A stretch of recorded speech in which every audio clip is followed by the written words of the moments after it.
nggak ada tamu. Ini,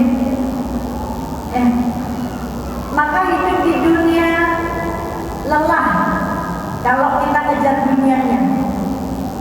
Padahal kita hidup cuma gitu-gitu doang. Bangun tidur, makan, ibadah, tidur lagi, makan lagi, bangun lagi. Kayak lagunya siapa tuh dulu? Bangun lagi, tidur lagi. Ya itu kebutuhan kita cuma itu. Makan, ibadah, tidur, makan, ibadah, tidur. Tapi di sela-sela itu jangan lupa, besok belum tentu kita bangun lagi, makan lagi, tidur lagi. Kalau hari ini masih bisa bangun, masih bisa tidur, masih bisa makan, masih bisa ibadah, manfaatkan. Makan makanan yang halal, jangan semuanya dimakan. Harimau aja yang biasa makan daging dikasih rumput gak mau, Bu. Sapi yang biasa makan rumput kasih daging gak mau, Bu. Tapi ini semua manusia, semuanya dimakan. Ya, semua dimakan. Kadang uang orang juga dimakan, Bu. Uang rakyat dimakan. Ya, nih manusia yang dikasih akal. Tapi kadang gak dimanfaatkan akalnya dengan baik. Ini kebutuhan. Tapi jangan sampai kebutuhan dunia ini melalaikan tujuan akhirat kita. Kita bakalan hidup ke sana, Bu, abadi selamanya. Orang-orang yang sudah lalai di dunia, ketika dia masuk ke dalam kehidupan yang nyata, kan dunia ini gak nyata nih, Bu. Cuma tempat bersenda gurau saja, tempat mampir doang. Tapi kehidupan yang nyata justru di persinggahan pertama. Di mana itu? Alam kubur. Itu tempat yang nyata, yang mengerikan, Bu. Lama banget kita bakalan tinggal di sana. Justru kehidupan dunia itu sangat singkat. Besok gak ada yang tahu siapa duluan yang kembali ke Allah. Betul, Bu? Kenapa saya bilang kehidupan di dunia itu sangat cepat, sangat singkat? Buktinya di hadapan mata saya sendiri, suami saya masih sehat. Sebelum malam mati, siang masih makan berdua sama saya, sehat walafiat. Habis sholat zuhur berdua berjamaah di kamar. Ya, karena masjid di kompleks saya saat itu agak lumayan jauh, harus naik mobil dulu. Akhirnya kita sholat berdua. Karena biasa beliau mobile, tiap hari dakwah. Nah pas di rumah dia manfaatkan, ya, untuk istri, untuk anak-anaknya, sholat, makan, sehat. Tapi ternyata singkat sekali dunia itu. Habis makan sambil ngobrol nih, bismillah nih kamu dakwah nih, kata beliau. Hah? Kenapa Umi? Umi kan bukan ustazah. Loh, dakwah itu gak harus jadi ustazah dulu. Dakwah itu gak harus jadi kiai dulu, ustaz dulu, jangan. Semua umat Nabi, semua hamba Allah wajib dakwah. Apa itu dakwah? Mengajak, membicarakan Allah, itu dakwah. Ya. Membicarakan Nabi Muhammad, kebaikan-kebaikannya, kemuliaannya, sunnah-sunnahnya, mengajak bersolawat, itu dakwah.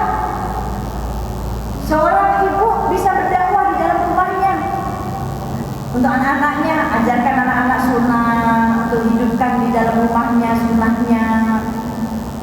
Ya, biar dekat dengan Nabi Muhammad, itu dakwah. Jadi semua wajib dakwah. Ya tapi kenapa harus Umi? Ya udah Umi dakwahnya di rumah aja. Saya bilang begitu. Kalau emang wajib dakwah ya di rumah aja. Udah anak-anak nggak bisa keluar. Karena sebentar lagi semua orang akan lihat kamu, nggak akan lihat saya lagi. Tuh kata beliau. Nah saya kan nggak ngerti maksudnya apa orang sehat kecuali ngomong begitu di ICU. Baru saya ngerti. Oh firasat nih kayaknya bakalan meninggal nih. Ini lagi sehat kok. Dimakan mie goreng nggak bisa bikinin. Katanya dong mie goreng Bu. Ya ngomong begitu kan kita nggak punya pikiran bakalan mati. Nah ini udah bismillah kamu. Karena sebentar lagi orang akan lihat kamu, gak lihat saya. Lah emang Abi mau kemana? Saya udah jatuh tempo. Coba Bu, siapa yang ngerti maksudnya? Jatuh tempo kan biasanya apa tuh Bu? Utang. Lihat, udah masanya harus bayar, kan gitu, jangan menghindar, kan gitu. Semua harus dihadapi. Ya, ini. Terus bila bilang, Mi, nyenengin Nabi Muhammad, Mi. Nyenengin Nabi Muhammad itu bukan cuma ngerjain sunnah aja, bersolawat doang, enggak. Bukan cuma cukup itu aja, bukan. Tapi kepedulian kita memanusiakan manusianya kita. Karena Nabi Muhammad senang banget memanusiakan manusia. Coba, siapa di antara kita Bu, manusia akhir zaman ini yang bisa memanusiakan manusia? Sekarang orang cuma maling ayam aja hukumannya bisa 7 tahun Bu.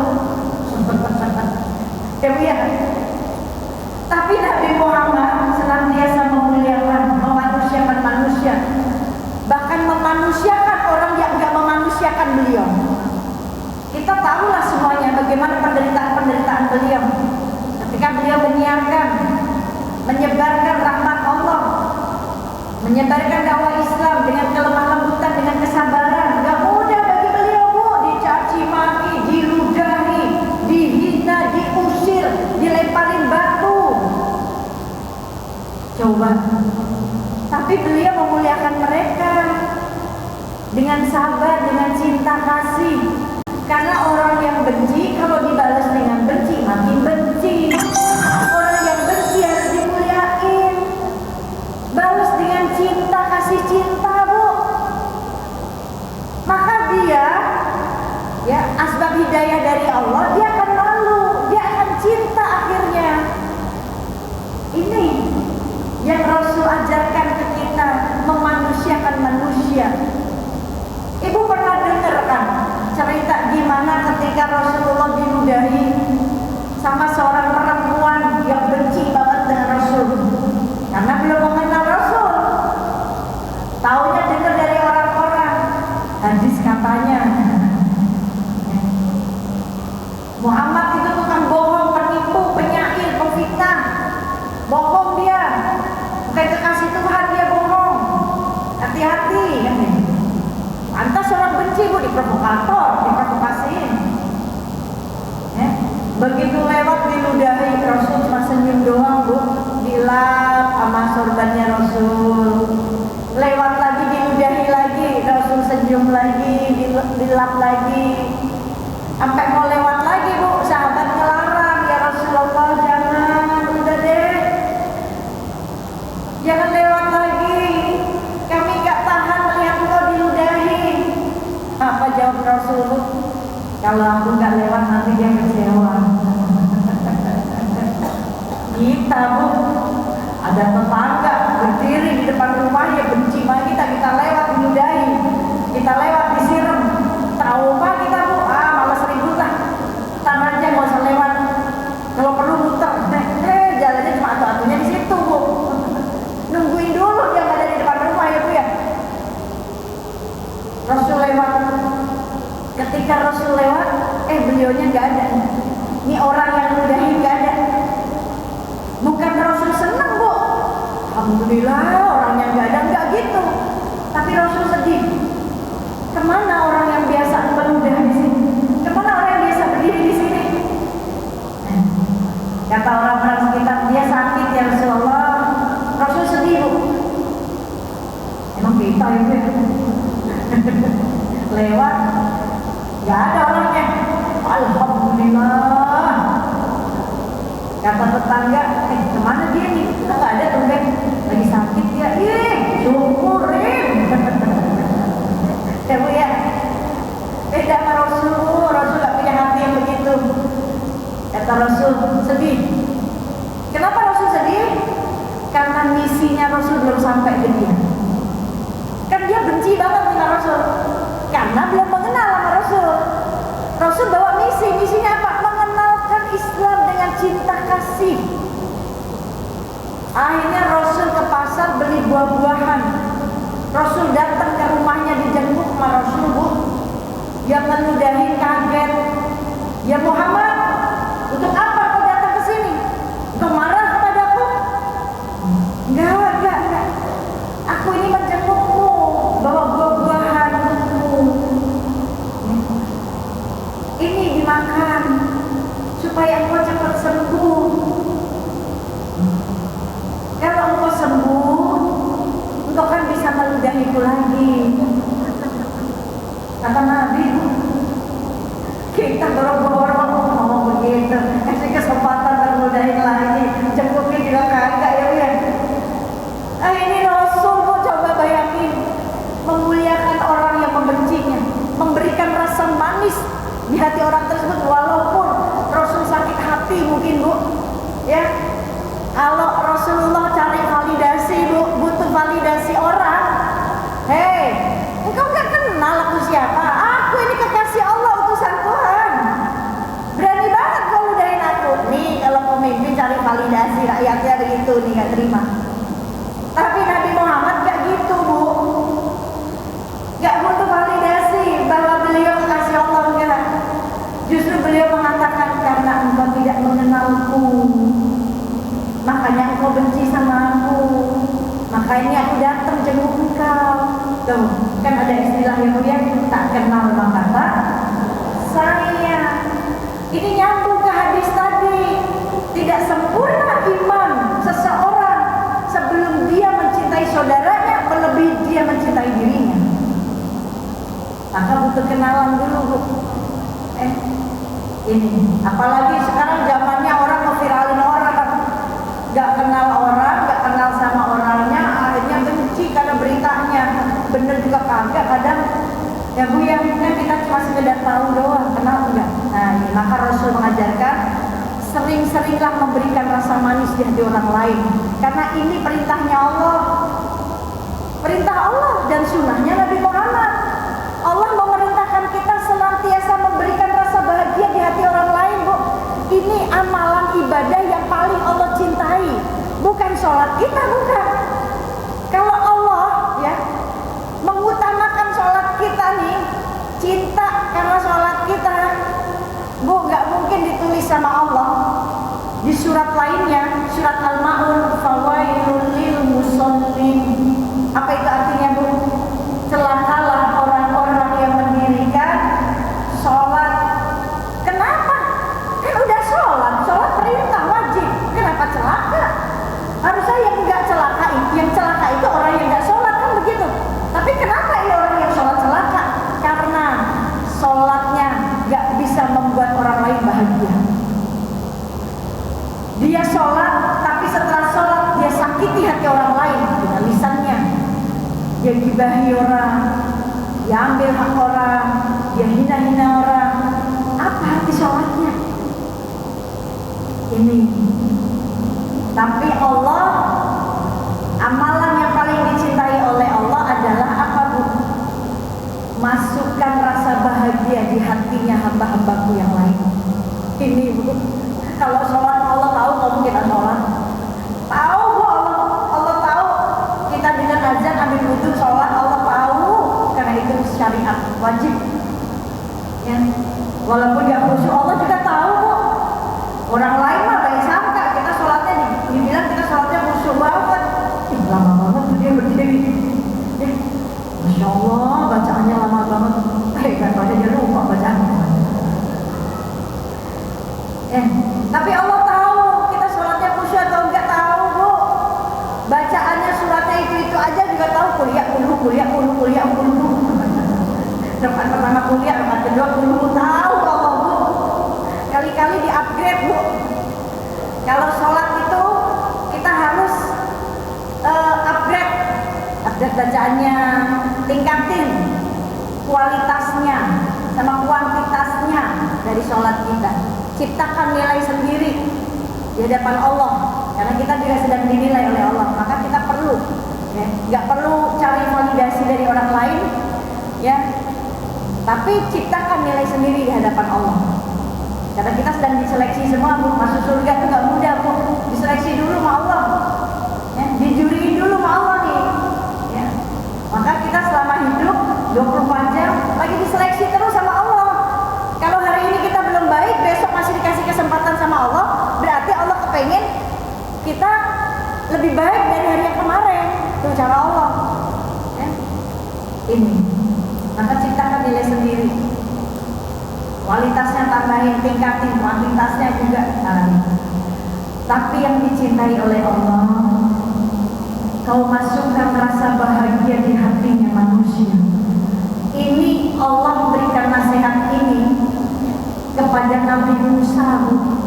Ketika Nabi Musa bertanya kepada Allah, ya Allah, di antara amal yang aku kerjakan, apakah sholatku, zikirku, puasaku, sedekahku, mana yang paling kau cintai ya Allah? Apakah sholatku? Enggak, kata Allah, bukan. Itu yang kau kerjakan, sholatmu untukmu, bukan untukku, kata Allah. Kita sholat nih, atau enggak sholat, yang dirugi siapa? Kita apa Allah? Kita enggak sholat, bukan Allah yang dirugiin, kita yang rugi. Ya, jadi yang pada sholat, yang di luar sana sholat, keburu disholati ntar. Terus mau sholat lagi repot dan ada kesempatan. Lalu apakah zikirku ya Allah? Enggak. Zikirmu untukmu, bukan untukku. Kita ingat Allah, Bu. Gak ingat Allah pun, Allah gak rugi, Bu. Kita zikir, ya, menyebut nama Allah, subhanallah, subhanallah, alhamdulillah, la ilaha illallah, Allahu akbar. Gak merubah, Bu. Allah tetap maha besar, Allah tetap maha suci, Allah tetap maha kaya, maha kuasa, gak merubah. Walaupun mungkin kita gak zikir pun, gak merubah itu. Walaupun bilangan zikir kita 1000, gak merubah juga. Allah tetap semuanya, tetap maha. Tapi zikirmu untukmu, supaya hatimu tenang, kata Allah. Karena orang-orang yang tenang hatinya, karena dia mengingat Allah. Surat Ar-Ra'd ayat 28. Alladzina amanu wa tatma'innul qulubuhum bi dzikrillah. Orang yang beriman hati mereka tenang karena mengingat Allah. Alladzina bi dzikrillah tatma'innul qulub. Dan hanya dengan mengingat Allah hati jadi tenang. Apakah puasaku ya Allah? Enggak, puasaku juga untukmu, supaya terjaga dari hawa nafsu. Tadi sholatmu juga untukmu, supaya engkau terhindar dari berbuat keji. Tuh, berarti setelah sholat gak boleh kita berbuat keji. Kata Allah, sholatmu untukmu, supaya terhindar berbuat keji. Apakah sedekahku ya Allah? Enggak, sedekahmu untukmu, supaya selamat di alam kubur. Jadi yang untuk Allah yang mana, Bu? Nabi Musa nanya, ya Allah, jikalau amalan yang aku lakukan bukan amalan yang paling kau cintai, lalu amalan mana yang kau cintai? Apa jawab Allah? Kau masukkan rasa bahagia di hatinya orang lain. Nyenengin orang, bikin Allah seneng, Bu. Ya, bahkan itu sunnah. Baginda Nabi Muhammad selalu menyenangkan orang lain. Itu bagian dari sunnah. Kita membantu orang lain, Allah bantu kita. Kita menolong orang lain, Allah tolong kita. Kita mengangkat kesusahan orang lain, Allah tolong, Allah angkat kesusahan kita. Nah, ini ya Bu ya. Jadi yang disenangin oleh Allah, amalannya apa? Menyenangin orang lain. Istri senengin tuh, hati suami senengin, ya. Anak senengin, hati orang tuanya senengin. Tugasnya cuma itu, biar Allah senang. Lalu ibu-ibu yang dirahmati oleh Allah yang terakhir. Lalu gimana Umi? Kita udah capek di dunia dengan segala urusan dunia. Lalu bagaimana supaya kita istiqomah nih? Istiqomah dengan amalan kita, istiqomah dengan ibadah-ibadah yang kita lakukan, amal soleh yang kita kerjakan supaya kita bisa istiqomah tuh gimana? Ya, di saat gempuran-gempuran fitnah akhir zaman. Apalagi fitnahnya tertuju pada kita perempuan, Bu. Fitnah akhir zaman tuh tertuju pada perempuan. Maka bagaimana bisa istiqomah? Karena manusia itu sulit beristiqomah ya. Orang hijrah gampang banget hijrah, tapi istiqomahnya yang susah. Karena istiqomah itu seperti menggenggam bara api itu, tak mudah. Bagaimana Umi supaya kita bisa istiqomah? Yang pertama, sering-sering mengingat kematian. Coba pikirin, ya Allah, seandainya besok saya mati, apakah cukup amal saya, bekal saya? Sedangkan perjalanan itu panjang, bukan perjalanan di dunia, bukan. Ya, besok kita bisa mati, lusa bisa mati, minggu depan bisa, tahun depan bisa, nggak ada yang tahu. Tapi yang lama perjalanan jalan kubur, lama Bu. Mereka-mereka yang sudah berada di alam kubur, ada yang menyesal, ada yang dapat nikmat kubur. Yang menyesal mungkin selama di dunia dia tidak beramal soleh, nyesel.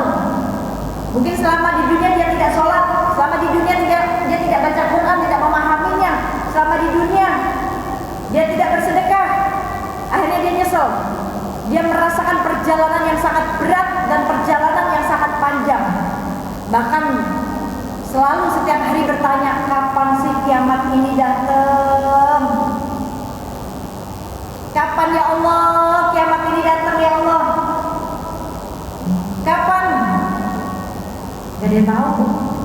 Kenapa mereka menanyakan kapan kiamat datang? Karena siksa kuburnya, kalau udah kiamat, siksa kuburnya selesai, dihentikan, berhenti, dibangkitkan semuanya oleh Allah, dikumpulkan jadi satu di padang mahsyar. Udah gak kenal siapa-siapa kita di padang mahsyar Bu. Berdiri sendiri, gak nyariin suami di mana, gak nyariin anak di mana, suami juga gak nyariin anak di mana, istri di mana, enggak. Kita nafsi-nafsi, dalam keadaan telanjang, keringat bercucuran, matahari sejengkal di atas kepala kita. Hari di mana semua orang lari satu sama lain Bu. Hari di mana semua orang saling injak. Bisa jadi yang kita injak anak kita, udah gak peduli kita. Bahkan diceritakan, diriwayatkan di dalam sebuah kitab, ya, keadaan di padang mahsyar, jika ada seorang perempuan yang saat itu harus melahirkan, dia melahirkan di situ, anak yang dia lahirkan, dia jadikan pijakan kakinya. Saking panasnya tuh telapak, saking gak kepengen diinjak sama orang, saking gak kepengen tenggelam dengan keringatnya sendiri.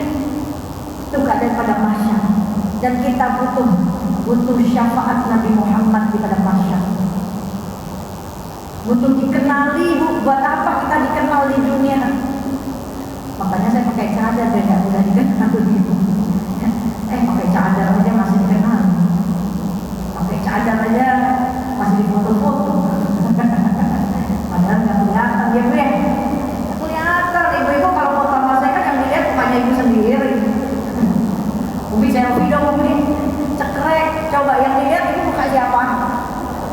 Yang di zoom pasti muka ibu sendiri, bukan muka saya, pas saya kelihatan. Ya Umi ngeblur, Umi lagi dong Umi, cekrek, padahal nggak ngeblur loh. Padahal saya lihat nyata itu, cuma kurang senyum aja. Ya Umi, itu, ya. Maka yang pertama ingat mati. Mereka orang-orang yang beriman Bu, ketika mereka sudah berada di alam kubur, dapat nikmat kubur, mereka bahagia. Gak harus nunggu kiamat dulu.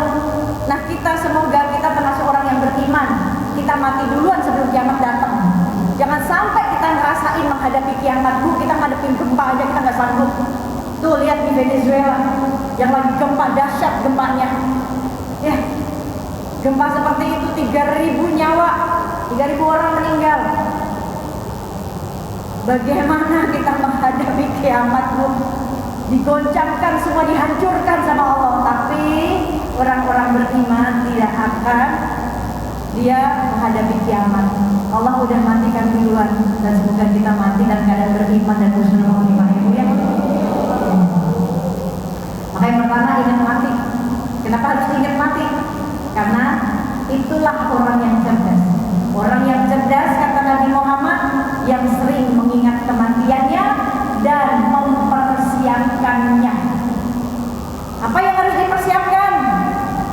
bekalnya, karena perjalanannya panjang.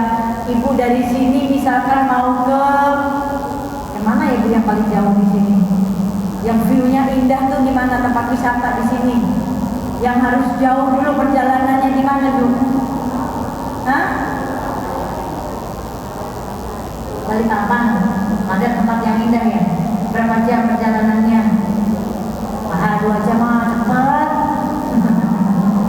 Jauh agak jauhan.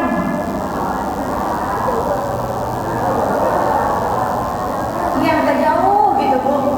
Jangan berjam-jam. Nggak dengar saya Bu. Belawan. Berapa jam? 12 jam. Tuh. Nyampe sana indah banget. Di sana apa? Pantai atau pantai? Bagus banget Bu. Ya kalau gitu saya ke sana Bu. Ya, karena saya senang pantai. Ibu mau ke sana 12 jam menempuh jalan ke sana. Berarti di mobil ibu harus nyiapin apa? Bekal yang banyak. Karena perjalanannya panjang, gak mungkin kita berhenti-berhenti, makan mengulur waktu. Berarti bekalnya harus banyak. Perjalanannya panjang. Mobilnya harus bagus. Betul nggak Bu? Kalau kendaraannya mesinnya rusak, mogok-mogok terus nanti nggak akan nyampe-nyampe. Udah bukan 12 jam lagi, 24 jam kita nyampe sana. Berarti harus disediakan bawa mobil kendaraan yang bagus, kendaraan yang mesinnya bagus, bekalnya banyak, ya.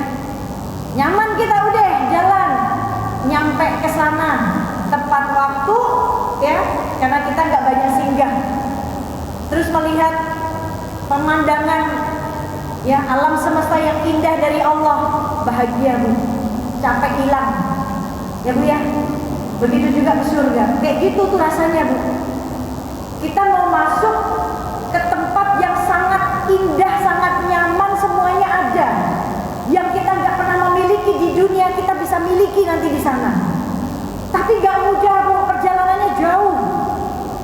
Yang pertama dilewati di dunia dulu tuh uji cobanya, ya. Uji cobanya kita dikasih kendaraan dulu sama Allah. Apa kendaraannya? Nih tubuh kita nih. Ini kendaraan kita nih. Ini mesinnya harus bagus. Di mana letak mesinnya? Nih di sini. Hati. Ini hati mesin kita. Kalau ininya rusak, ini semuanya kendaraan yang lainnya rusak. Onderdilnya semuanya rusak kalau mesinnya rusak. Mata rusak. Ngelihat orang berusaha aja. Ngelihat orang benci aja bawaannya. Onderdilnya, telinganya rusak. Ya, ngedengerin orang yang buruk-buruk aja. Nih, dipakai buat dengerin aib-aib orang, kekurangan orang. Senang banget kalau melihat kekurangan orang. Dan dia lupa dia juga punya kekurangan. Lisannya buruk aja, memaki, menghina, merendahkan, membuli. Tangannya, kaki, semuanya buruk. Nih, kendaraannya. Gimana bisa jalan Bu? Kalau ininya rusak, tapi kalau mesinnya baik, mesinnya bagus, lancar semuanya. Ya. Mesinnya mobilnya kita gunain buat perjalanan ke sana. Dengan apa? Sholat. Kalau udah sholat dapat apa? Pahala, itu bekalnya. Bahan bakar kendaraan kita nih, bahan bakar tubuh kita nih Bu. Ini kan tubuh kita kendaraan. Apa bahan bakarnya? Sholat. Apa bahan bakarnya? Baca Quran di mata. Perlu diisi dengan ayat-ayatnya Allah. Ini bahan bakarnya. Baca Quran, zikir, ngelihat Quran, istighfar. Ini bahan bakarnya. Tangannya kasih bahan bakar Bu dengan apa? Sedekah. Memberi terus. Biar lancar dikasihnya sama Allah. Ini bahan bakarnya. Kalau enggak diisi, dikasih bahan bakar, mestinya kolbunya diisi dengan zikir terus. Kalau udah lancar semuanya, mesinnya bagus, ya, bannya udah disyukuri, balancing, setirnya, ya udah di power steering, udah di tune up semuanya, jalannya lancar Bu, udah bekalnya banyak, selamat. Nah kalau kendaraan aja bobrok, gimana mau selamat nyampe ke tujuan sana? Belum nyampe ke surganya Bu. Dari dunia masuk kita ke persinggahan pertama. Di mana persinggahan pertama? Alam kubur. Seorang sahabat Nabi bernama Mu'adz ketika melihat kubur, menyaksikan orang dikubur, dia menangis senangis-nangisnya, Bu. Sampai orang-orang terheran. Bahkan ditanya, wahai Mu'adz, kenapa engkau menangis melihat kubur? Melihat alam kubur, kenapa engkau menangis? Sedangkan engkau tidak menangis ketika mendengar neraka. Apa jawab Mu'adz? Karena alam kubur persinggahan pertama, rumah pertama yang harus aku tempati. Jika di dalam rumah saja aku gak selamat, bagaimana di tempat-tempat lainnya? Pada masyar, mizan, sirat, ya, jembatan siratal mustaqim, sampai kita ke surga. Kalau yang di sini gak selamat, bagaimana bisa selamat sampai ke surga? Tuh Mu'adz menangis. Jika di alam kubur persinggahan pertama manusia gak selamat, persinggahan selanjutnya gak akan selamat. Maka uji cobanya di dunia, cari bekalnya, ya, benerin mesinnya di dunia semuanya, supaya ketika masuk di rest area pertama, yaitu alam kubur, bekal kita masih ada, banyak banget lagi, kendaraannya bagus, gitu ya Bu ya. Maka kata Rasul, ingat kematian. Orang cerdas ingat kematian dan mempersiapkannya sebelum memasukinya. Kita pengantin baru nih, misalkan nih, pengantin baru mau masuk rumahnya, ya, rumahnya baru beli rumah, kan dia persiapkan dulu sebelumnya ya Bu ya, dibersihin, divakum, dikasih karpet, ya, kasih sofa, udah dihias, baru masuk ke dalamnya, tenang, nyaman, karena indah banget dalam rumahnya. Begitu juga kita, sebelum kita memasuki rumah kita, siapin dulu, persiapkan dulu, dihias dulu. Dengan apa hiasannya itu? Sedekah, baca Quran, sholat, itu biasa-biasa di dalam kubur. Dan semoga kita gak lalai ya. Yang kedua, bagaimana tips supaya istiqomah? Sering-sering berdialog dengan Allah, dengan Quran. Quran itu cara kita berdialog dengan Allah, karena disitulah ada kalimat-kalimat Allah yang indah. Bahkan ketika kita sedih, Allah di situ sematkan surat At-Taubah ayat 24, ayat 40. La tahzan, kata Allah, jangan sedih. Innallaha ma'ana, aku bersamamu, kata Allah. Sesungguhnya Allah bersama kita. Tuh, Quran adalah cara dialog kita, berkomunikasi kita dengan Allah. Saat kita sedih buka Quran, Allah sapa, la tahzan hambaku, jangan sedih. Innallaha ma'ana, sabar hambaku, minta pertolongan denganku, kepadaku dengan sabar dan sholatmu. Wasta'inu bisobri wassalat, surat Al-Baqarah. Tuh, jadi itu Quran ada cara dialog kita dengan Allah, ya, supaya kita tahu ada perintah-perintah Allah apa yang harus kita kerjakan, dan ada larangan-larangan Allah apa yang harus kita tinggalkan. Quran itu Sherlocknya Allah buat kita jalan ke surga selamat, nggak tersesat. Itu Quran. Ibaratnya Quran itu adalah Google Map, Waze, apalagi itu aplikasi-aplikasi penunjuk jalan. Itu Quran.